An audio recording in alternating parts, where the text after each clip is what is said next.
and sentenced to 15 years in prison. ICE Los Angeles arrested a Mexican citizen who has been convicted of lewd acts with a minor and sentenced to 364 days.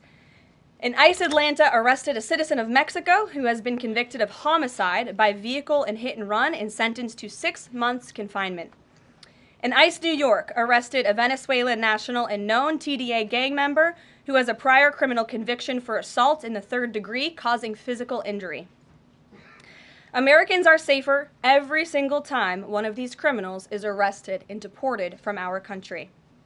On another important and ongoing topic, the Senate is working fast to confirm President Trump's exceptional cabinet nominees in the face of relentless media smear campaigns. As of right now, 12 members of the president's cabinet have been confirmed, most recently Pam Bondi, who, as you all know, I was just in the Oval Office for that swearing-in ceremony surrounded by Pam's lovely family, and we look forward to watching her serve as the Attorney General of the United States.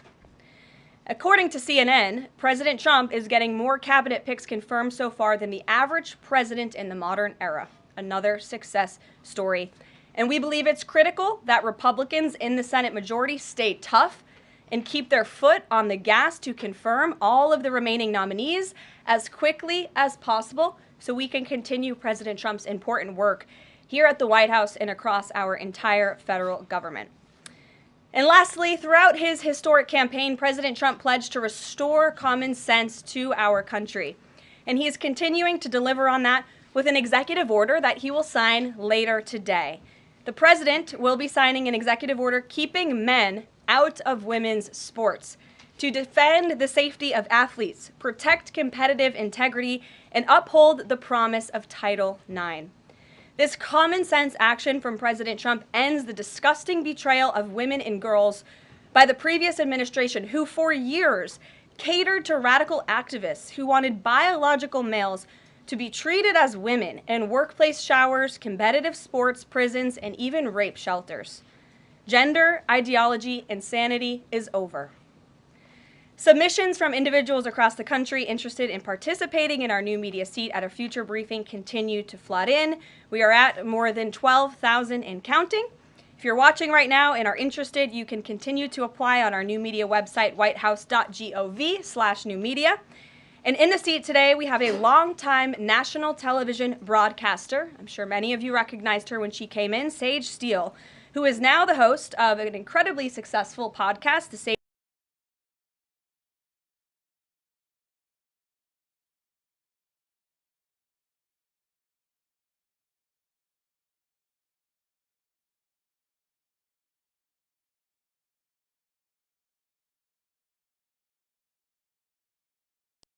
Day.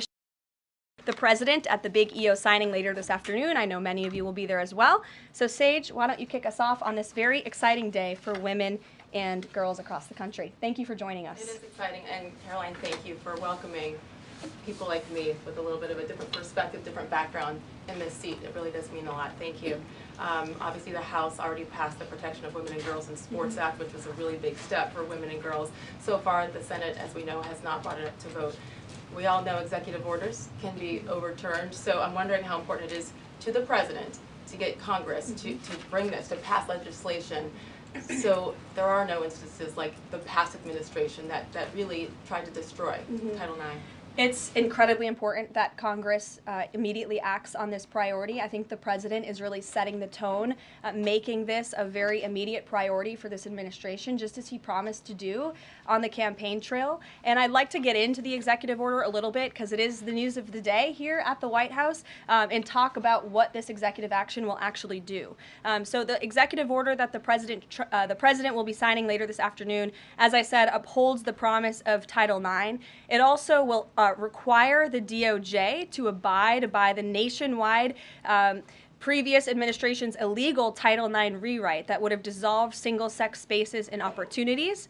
It also requires immediate action, including enforcement actions against schools and athletic associations comprised of schools that deny women single-sex sports and single-sex locker rooms. The executive order also calls for the convening of private sporting bodies in the White House. We want them to come to this campus so the president can hear in person the stories of female athletes who have suffered lifelong injuries, who have been silenced and forced to shower with men and compete with men on athletic fields across the country. Many of those women will be at the White House today. I encourage all of you in the media to actually talk to them, to hear their stories.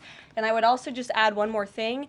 This is a wildly popular position with the American people. In fact, there was a new poll recently that showed the overwhelming majority of Democrats also support keeping biological men out of women's sports. And so I know the president is very excited about the bill signing that will take place at 3 o'clock this afternoon. You will hear from him more on that later, and we look forward to seeing you there, Stage. So thank you very, very much. Garrett, great to see you here today. Thank you. On Gaza, the president has spent basically his entire public career criticizing foreign entanglements, nation building, sending American troops to fight abroad, particularly in the Middle East. This plan seems like it could ultimately involve all of those things. Can you explain this reversal and how building and owning Gaza squares with America First foreign policy? I would reject the premise of your question that this forces the United States to be entangled in conflicts abroad. The president has not committed to putting boots on the ground in Gaza. He has also said that the United States is not going to pay for the rebuilding of Gaza. His administration is going to work with our partners in the region to reconstruct this region. And let me just take a step back here, because this is an out-of-the-box idea. That's who President Trump is. That's why the American people elected him. And his goal is lasting peace in the Middle East for all people in the region. And as I said in my opening remarks, we've had the same people pushing the same solutions to this problem for decades. And it's been made very clear to the president that the United States needs to be involved in this rebuilding effort to ensure stability in the region for all people. But that does not mean boots on the ground in Gaza. It does not mean American taxpayers will be funding this effort. It means Donald Trump, who is the best deal maker on the planet, is going to strike a deal with our partners in the region. He did not rule out American troops in Gaza last night. Are you doing that now? I am saying that the president has not committed to that just yet. He has not made that commitment, and you know that. And on the foreign partners, the Jordanians, the Egyptians, the Saudis have already panned this plan. What foreign partners, if any, have expressed any interest in being part of it? Well, the president has said he's been socialing this idea for quite some time. He's been thinking about this. He said in his remarks last night, this was not a decision or an announcement that he takes lightly. And the president has already spoken to the President al-Sisi. In fact, that was his first foreign leader call. He's meeting with the King of Jordan, King Abdullah, next week. He spoke with the King of Bahrain. He spoke with the Crown Prince of Saudi Arabia. And he has made it very clear, he's been very vocal, that he expects our partners in the region, particularly Egypt and Jordan, to accept Palestinian refugees temporarily so that we can rebuild their home. I'd like to show you some images of Gaza that were taken. Fox News aired this. I mean, that is, as they put it, in an apocalyptic scene in Gaza. This is an uninhabitable place for human beings. Do you really think that families can live their dream in a region that looks like this, with no running water, no electricity? And the special envoy to the president, Steve Witkoff, recently traveled to Gaza, as you all know. And he came back with images that he showed the president of the dire situation here. And the president made this decision with a humanitarian heart for all people in the region. Peter. Thank you, Caroline. Are any officials here preparing to fight Democratic lawmakers in the streets? Absolutely not. So some And of these, thanks for the question. some elected Democrats are so steamed about Doge. Congresswoman LaMonica McIver says we are at war. Ilhan Omar says we might actually see somebody get killed. And Chris Van Hollen says we have to fight this in the Congress. We have to fight this in the streets. So what now? And may I just point out, if you heard that type of violent, enticing rhetoric from our side of the aisle, from Republican leaders on Capitol Hill, I think there would be a lot more outrage in this room today.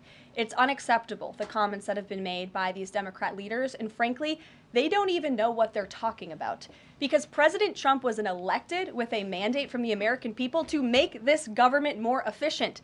He campaigned across this country with Elon Musk, vowing that Elon was going to head up the Department of Government Efficiency, and the two of them, with a great team around them, were going to look at the receipts of this federal government and ensure it's accountable to American taxpayers. That's all that is happening here. And for Democrat officials to incite violence and encourage Americans to take to the streets is incredibly alarming, and they should be held accountable for that rhetoric. It sounds like something that they're most concerned about is Doge engineers with access to Treasury systems. Can you clarify, do the Doge engineers have read-only access Yes. in these systems? So they are not allowed to write new code? No. They are not, okay. No. And then one more thing. NBC is reporting that some of the illegal immigrants that we've seen rounded up and arrested are not being deported. They're being released with ankle or wrist monitoring devices, or they have to check in on the phone. So is the administration arresting more people than you have room for? I have seen the reports, and I'm glad you brought it up because we want to address it. There have been a total of 461 illegal aliens. This is of this morning when I got this information from DHS that have been released from custody of the more than 8,000 that have been arrested since President Trump was inaugurated. It's less than 6%. And there are reasons for their release. Some of the factors include a lack of significant likelihood of removal in the foreseeable future, lack of detention availability, which is something this president and this administration has been incredibly vocal about. We are doing everything we can to deport and detain illegal immigrants, but we need Congress's help to increase funding for Border Patrol and for ICE to increase detention capability in our facilities. And then other serious medical conditions have also been the reasons for some of the release of these individuals. But none of them have final deportation orders. Many of them are probably contesting their immigration status. I'd refer you to DHS for more details, but I did get that information because I knew it would be a question, so thank you. Sure. Yes. The president and you here again today have made clear, given the devastation, you think Palestinians have no choice but to leave Gaza and go elsewhere. But Palestinians say this is their home. They don't want to go. The president last night said he's willing to use the military if necessary. Is the U.S. prepared to remove Palestinians from Gaza by force?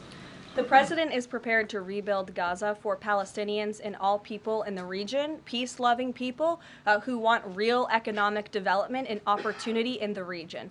This is a region that has been controlled by Iranian-backed terrorists, Hamas, who have brutalized not just Israelis but Palestinians too. It is because of Hamas that you see those images on that screen, that Gaza has become a demolition site because Hamas launched that brutal attack on Israel on October the 7th. And so again, I would stress, President Trump wants to ensure that this can be a place where all people can live in peace. He is a peacemaker in chief. He made that very clear in his first term. And as for how that will be accomplished, the president and his team are talking with our allies in the region to consider next steps. But should the American people be prepared to see U.S. military on the ground fighting a ground war against Hamas? Again, the president has not committed to U.S. troops in the region. But it is an option. I have said that the president has not committed to that yet. Sure. If I could just follow up on that, though, why not rule out the idea of committing U.S. troops? This has been a long-standing argument that the president has made really over the last decade or so, talking about endless wars and not something the U.S. wants. Why not rule out troops? Because I think the president is very good when he's making deals and negotiating not to rule out anything because he wants to preserve that leverage in negotiations. And so I think that's what he's doing here. Mary. Follow up on that, though. He also said that everyone loves this plan. He said that in the Oval Office this morning. Sure. In fact, the Deputy Prime Minister of Jordan called it a declaration of war on the Arab people. So how does he square the fact that even some Republicans on the Hill are objecting to this or questioning this? How does he square the fact saying everyone loves this plan? Well, King Abdullah of Jordan will be here next week, so I can provide you more context on the conversations he will have directly with the President of the United States after that meeting. And I would just point out that there's been a lot of leaders and officials all around the world who have doubted, I suppose, the deal-making ability of President Trump. You heard the Panama leader saying that he would not agree to some of the concessions that he has now made because of Secretary Rubio's visit. You had the Colombian president saying he wouldn't accept flights of Colombian illegal nationals who have entered into our country illegally, and those flights are underway. So actions speak louder than words. Dasha. Caroline, you said the president has been working on this idea for a while behind the scenes now. Is there a written plan based on the president's proposal for Gaza? And if so, when was it drafted and who had a hand in that? The plan was written in the president's remarks last night as he revealed it to the world and to the American people, and his team are continuing to be engaged on this effort. I saw the National Security Advisor this morning. He has a very busy day of calls, and they will, again, continue to engage with our partners. That includes Steve Witkoff as well. Mary. Two questions for you on the news of the day. So how is today's executive order going to impact the 2028 Summer Olympics in Los Angeles? For example, would a man who thinks that he's a transgender woman be allowed to compete as a female on U.S. soil? It's a very good question, and the president has actually mentioned this, that he does expect the Olympic Committee and the NCAA to no longer allow men to compete in women's sports. And I think the president, with the signing of his pen, starts a very public pressure campaign on these organizations to do the right thing for women and for girls across the country. Again, this is an incredibly popular position. There have been many notable female athletes who have had the courage to speak out against some very powerful institutions in this country. They deserve to have a voice and a say. The president is bringing their voice to the highest level at the White House this afternoon, and he expects these organizations to comply with this federal executive order that he'll be signing today. Thank you. And one more. On media coverage of this executive order and the topic in general, what's the White House's view of framing that calls men transgender females or similar rhetoric coming from organizations like the ACLU and GLAAD? Well, it's been very clear. The policy of this administration is that there are only two sexes, male and female. Pretty simple. Brian Glenn. Yes. USAID has gotten a lot of attention the last couple of days with some of these bizarre things that we've been, taxpayers have been funding. Now it looks like there are a couple media outlets that have been dragged into this conversation as far as USAID funding as well. Does the president have any comment on that? So upon coming out here to the briefing room, I was made aware of the funding from USAID to media outlets, including Politico, who I know has a seat in this room. And I can confirm that the more than $8 million taxpayer dollars that have gone to essentially subsidizing subscriptions to Politico on the American taxpayers' dime will no longer be happening. The DOJ team is working on canceling those payments now. Again, this is a whole of government effort to ensure that we are going line by line when it comes to the federal government's books. And this president and his team are making decisions across the board on, do these receipts serve the interests of the American people? Is this a good use of the American taxpayers' money? If it is not, that funding will no longer be sent abroad, and American taxpayers will see significant savings because of that effort. Thank you. I'd like to give some love to the back row. I've heard that unfortunately they haven't been called on in years past. So Reagan, why don't you go ahead? Thanks, Caroline.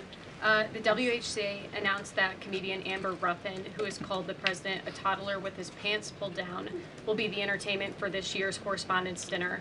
Does the White House have a reaction to this choice, and will the president be attending the dinner this year? Certainly an interesting choice. I have the president's invitation on my desk. I have the invitation for myself on my desk as well. Haven't talked to the president about it. When he makes his decision, I will let you all know. But definitely an interesting choice of the comedian. I'll talk to the boss about it and see what we decide. Sure, go ahead. Caroline, in the back, Yes, thank you, yes. appreciate it. On the executive order set to be signed today, you said that this will be enforced. Can you spell out for schools and the public how exactly the administration plans to enforce this, even at the local level?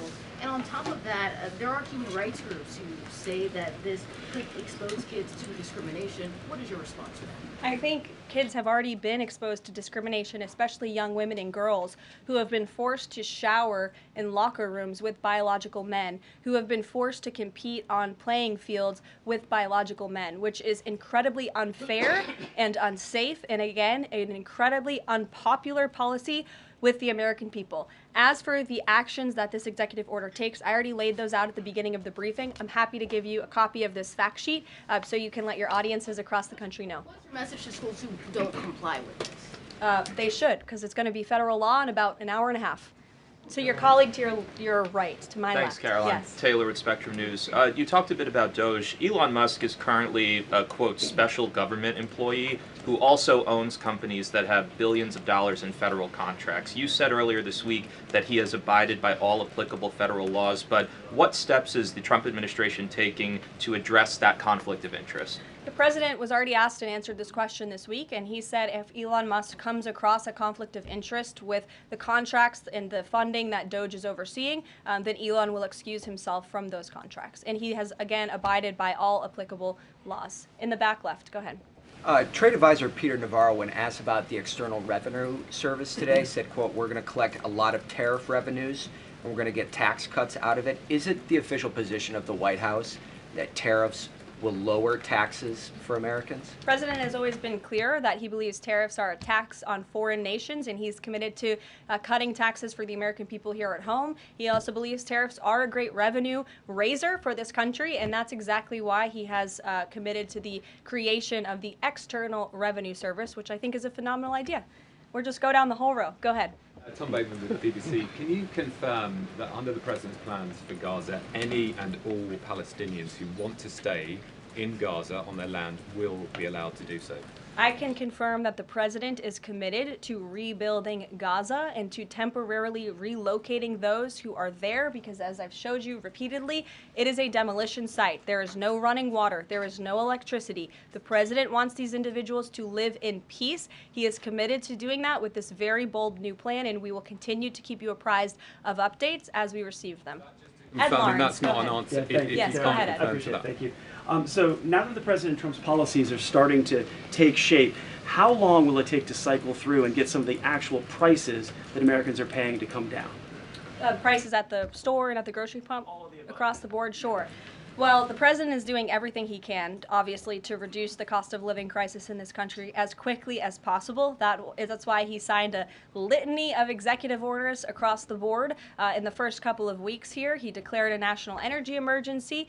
He committed to cutting 10 regulations for every new one on the book. As you know, working for a Fox Business-related outlet, deregulation and energy independence are huge drivers of reducing inflation in this country. And I think Americans can be assured by the results President Trump had in his first term, when again inflation was 1.4% when he left office. Is it months or is it a year? And will Americans have the patience to wait for it? I don't have a timeline, but the president is doing everything that he possibly can to reduce cost of living for Americans at home.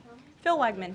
Thank you. Is it worth risking the life of a single U.S. Marine to turn the Gaza Strip into the Riviera of the Middle East? Phil, I'm not sure why you're asking me that question because I've already said the president has not committed to sending Marines or any boots on the ground in Gaza. We'll bring it to the front row. You're holding out the possibility? Good to see you again here in the front row, Caroline. Two things. On today's announcement, Title IX, if he scales back the Education Department or moves to shut it down entirely, what entity will enforce Title IX? As of now, this will be enforced through education, through Title IX.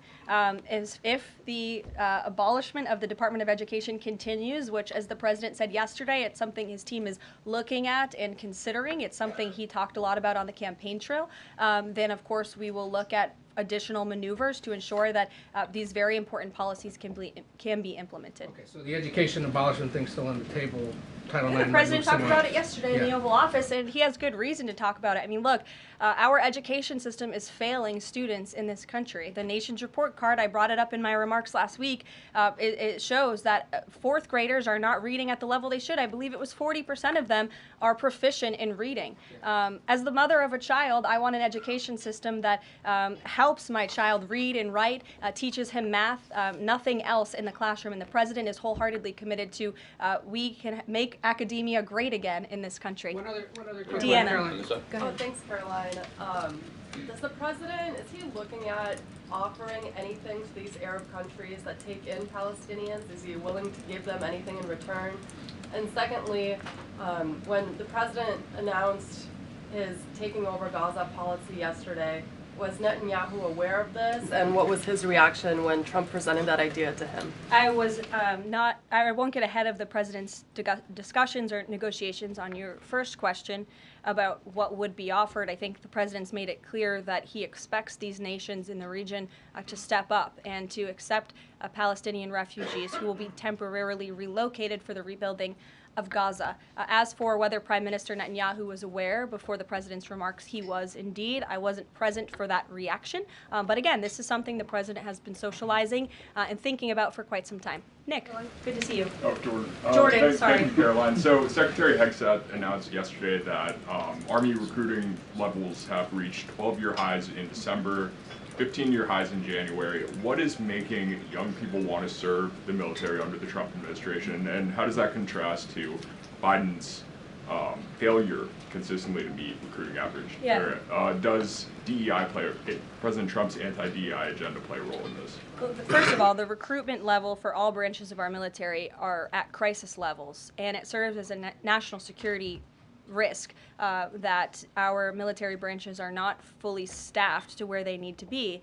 And I do believe it's a culture problem within these institutions that the president is very much committed to fixing, as emphasized by the executive orders he has signed to root DEI out of the military. And I think when young men and women who are honorably signing up to serve in our nation's military see somebody like Pete Hegseth, the new Secretary of Defense, who is a proven warfighter, who risked his life in battle for this country, who understands what it means to deploy and to defend the Constitution and your nation abroad and to put your life on the line. When they see a leader like that, and a leader like President Trump, who is committed to peace through strength, that's very inspiring. And we look forward to seeing those recruitment numbers and retention numbers skyrocketing over the next 4 years. And I know Pete Hegseth is committed to increasing recruitment at all branches of the military. I would defer you to the Department of Defense on exactly what he plans to implement. Jeff. Thanks very much. Two questions. One, the president yesterday used the word permanent for permanently resettle Palestinians. I hear you saying temporarily today. Is that a shift or a specific change that you want to highlight? And my second question is, yesterday he spoke about the U.S. owning Gaza. Who owns Gaza now, and how would the U.S. acquire ownership? Well, Gaza is currently run by Iranian-backed terrorists in the Middle East, Hamas, who we all agree, I think everybody in the region agrees, that can no longer stand. Just look at the events of October 7th and the events since. And the president, again, is committed to rebuilding the region for all people who want to return to it once it is no longer a demolition site, and it's a place where people can actually live and thrive in harmony, as he said last night, his words, not mine. Daniel. Permanent versus temporarily resettle? Can you just clarify The president that? has made it clear that they need to be temporarily relocated out of Gaza for the rebuilding of this effort. Again, it's a demolition site right now. It's not a livable place for any human being. And I think it's actually quite evil to suggest that people should live in such dire conditions. Daniel. Caroline, thank you so much. The Daily Guidance says that the president will be meeting with a pair of governors today, Governor Abbott of Texas and Governor Newsom of California. It comes after the president took executive action to turn the water back on in California. Billions of gallons are flowing now. What can you tell us about the two meetings and the importance of President Trump's actions to help people in California? Sure. Those meetings will be taking place shortly, so I will get out of here to get to those meetings. We can always provide you a readout, as we always do. We try to be very transparent about what the president is doing in the Oval Office.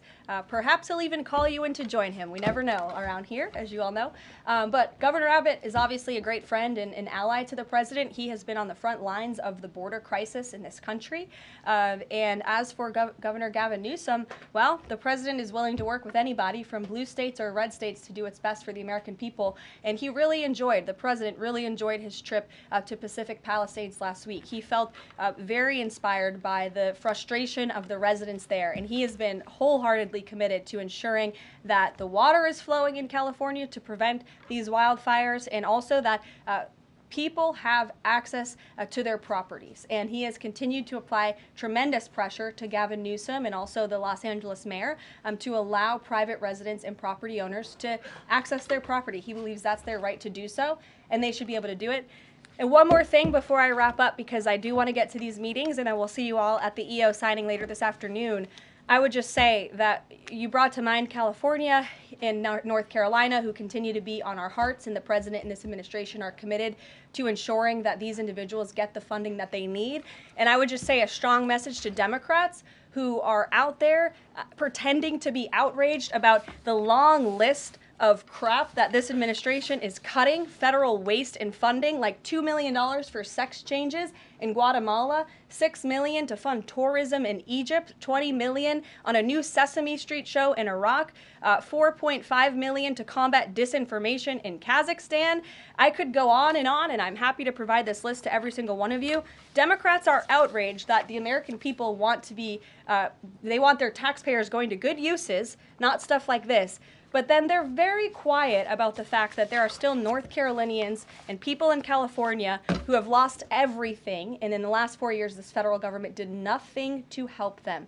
This president will continue to put Americans first, and I think the successes of this week so far speak to that, and it's only Wednesday. So I'll see you guys later this week, and we'll see you this afternoon. Thank you very much.